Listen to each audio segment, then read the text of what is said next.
Hi everybody, welcome back to Bobby's Bucks. I'm out here on the deck. It's breezy, the leaves are blowing off the trees, and I'm out here having a whiskey, shooting my bow, and talk about beautiful evening. Ooh, Mitcher's whiskey. It was a gift from my boss. Pretty good stuff. So, you know, one thing I've noticed is that when your son destroys all your arrows and you get down to only one or two, one thing that it does is it really makes you concentrate and focus on that shot. You make every shot count when you know you got to walk all the way up there and get it.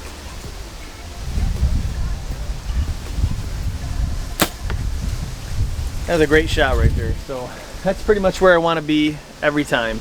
And you know, it's good to get out here and shoot so much that it just feels like it's an extension of your hand. And you know, you really should love what you shoot. If you guys want to see more about shooting and what we do to make sure that we can shoot, because we can shoot well out to 40 yards.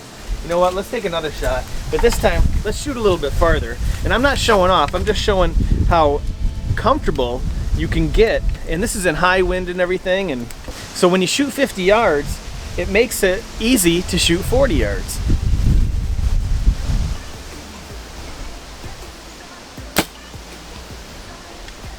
Let's go see where we shot. I think we actually got it in the 10 spot. Brandon always likes to shoot for this little dot, but I like to go for the middle.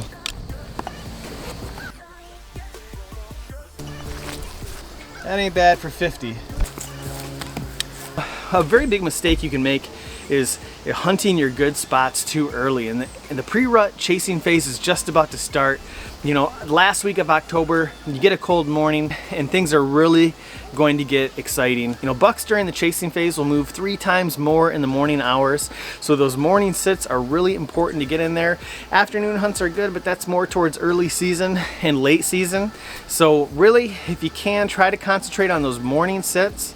Also, I wanted to share a little bit about the tree stand saddle and hunting public land, and how over the last few years I have completely become a mobile hunter using my tree saddle. And I still use my climber once in a while, but I only sat in a permanent hang-on stand maybe 3 or 4 times last year, the entire season. So earlier today I got into my saddle and I got up using my GoPro and just showed a couple of the things that I do to make my sit a little bit easier, and I just wanted to share it because I've definitely made some changes over the years.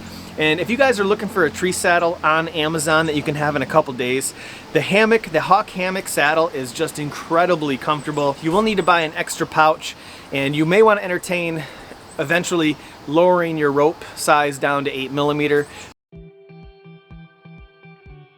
You know, the Ropeman 1 will run a 10mm rope, and the Ropeman 2 will run an 8mm rope. The 8mm rope is lighter, and this rope, it's very strong, but it's kind of an overkill. You actually don't need it unless you're hanging a Volkswagen from the tree or something. The difference between the two ropes, I mean, and the weight is really cut in half. So the Ropeman 2 will run an 8mm to 13mm, and the Ropeman 1 will run 10mm to 13mm, about half the weight. So I dropped a pound just by running 8mm rope. And they sell 8mm tethered ropes through Tethered, and I mean, they're almost $100. And you can buy about 30 feet of 8mm rope and just cut it and tie yourself a knot, and that's really all you need. It's not gonna slide past that knot.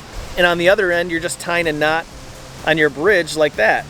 So, and you can do this yourself, guys. You can cut these ropes and you can tie them yourself. You just need to get that Ropeman 2.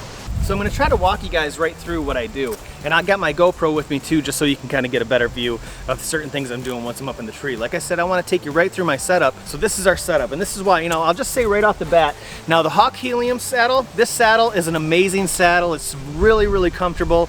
And you know, even the Sis Hauler is really lightweight, and I was super happy with it.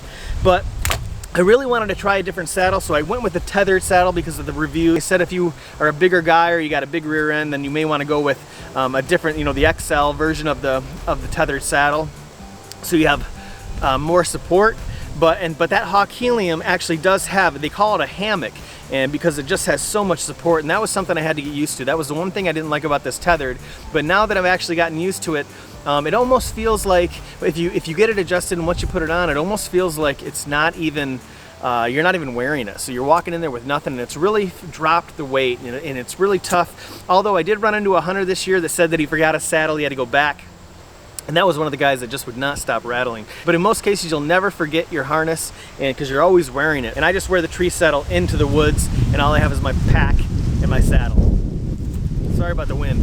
I just want to mention, when it's windy like this, you can really take advantage of it and do some in-season scouting. You can get into some areas where you normally wouldn't be able to. You can set up, and you can even do some trimming and cut some shooting lanes up into the time where everything calms down and everything gets good, like prime time. So once I get to my tree, I'll set my bow down, and I always climb with scent lock shooter gloves. These gloves fit so nicely, and you don't ever have to worry about baggy gloves getting in the way. So I really recommend these gloves. The first thing I do is I get out my aider. Let me get this going. So remember to tie your bow on. And if you'd like to see how we tie these strings up so they never get knotted on you, I'll put a video up in the corner. So in most cases, we would hang this bottom step right about chin level, but for video purposes, we're just gonna hang it right here. So let me climb into this. So I'll make sure this is in front.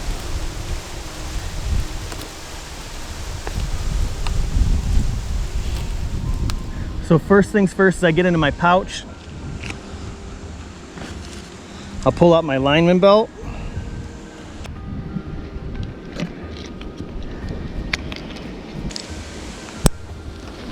Now I can lean back and relax.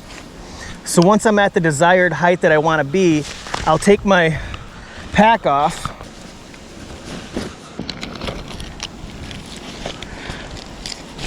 And the best way to get this nice and tight, just tighten this down the best you can, and then push that down. All I have to do is just step into this platform, and all I do is I just step up and I just step into it. So I'll just readjust this really quick, and you know, it's so safe all the time. So now that we're in the tree, now we can get our tether on, and so we'll just get into our other pouch and we'll get our tether out.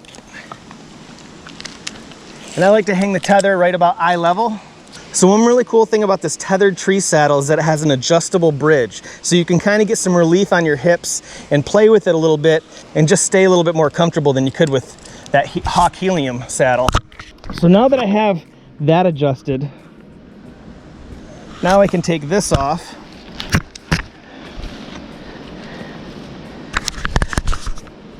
And then we'll just wrap this up and put it back in the pouch. Okay.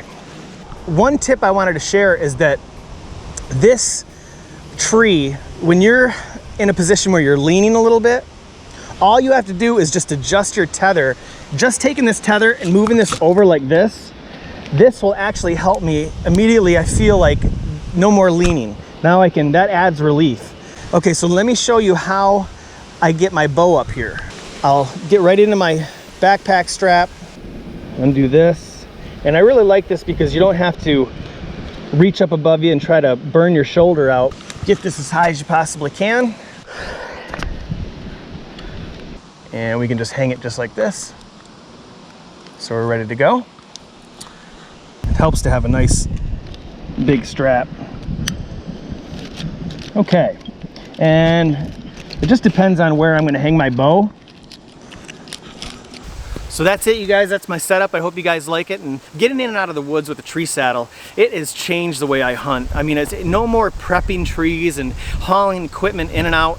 I mean, really, with a 3-pound platform and sticks that are getting down to a couple pounds a piece, I mean, you really can get in and out with very little effort. This equipment is really quiet. I'll link all this stuff down below. Let me know if you guys have any questions about the equipment, and if I need to, I'll make another video. Thanks so much for watching, and we'll see you on the next video.